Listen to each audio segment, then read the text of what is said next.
Hello दोस्तों, नमस्कार। मेरे यूट्यूब चैनल में आप सबका बहुत बहुत स्वागत है। और लेकर आई हूँ कहरवा गीत। आप लोग को वीडियो कैसा लगा कमेंट बॉक्स में ज़रूर बताएं।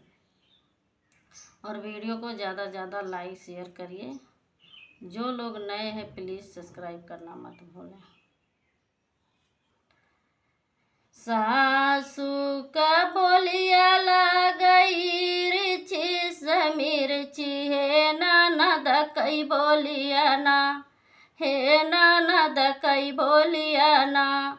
लाग जाई से जहरवा हो ननद कई बोलिया ना, लाग जाई से जहरवा हो ननद कई बोलिया ना। सामिया का बोलिया लगरिया से कटरिया हे देवर कई बोलिया ना, हे देवर कई बोलिया ना। लाग जाई से मिठैया हो देवर कई बोलिया ना, लाग जाई से मिठैया हो देवर कई बोलिया ना। मोरे पीछवा रवा हो बाबा ना छोकड़वा हे बिचरी हो देता ना, हे बिचरी हो देता ना। अपनी पोथिया पतरिया बिचरी हो देता ना, अपनी पोथिया पतरिया बिचरी हो देता ना। कहिया मरी हमारी हो सासू बढ़ाई तीन कहिया जाई है ना, हे कहिया जाई है ना। हमारी नाना दागा मानवा कहिया जाई है ना, हमारी नाना दागा मानवा कहिया जाई है ना।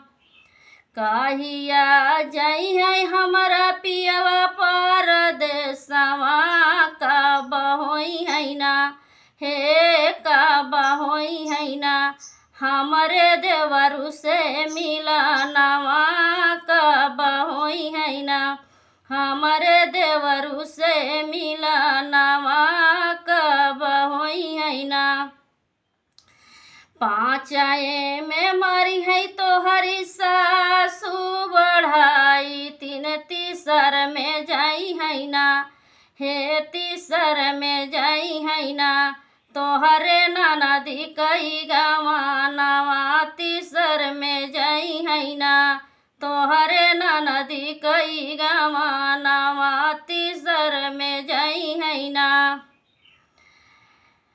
नावाए में जई है तोहरा पिया परदेसवा बराहे होई है ना, हे बराहे होई है ना।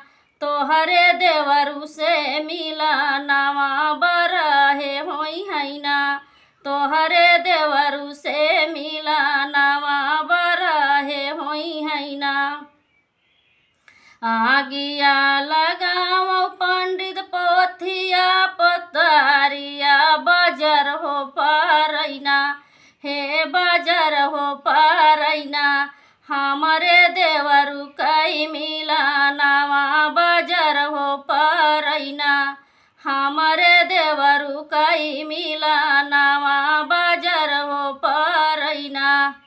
जाए ना दे अपने पियवा परदेसिया बाजार हो पारैना, हे बाजार हो पारैना। हमारे देवरु कई मिलनवा बाजार हो पारैना, हमारे देवरु कई मिलनवा बाजार हो पारैना।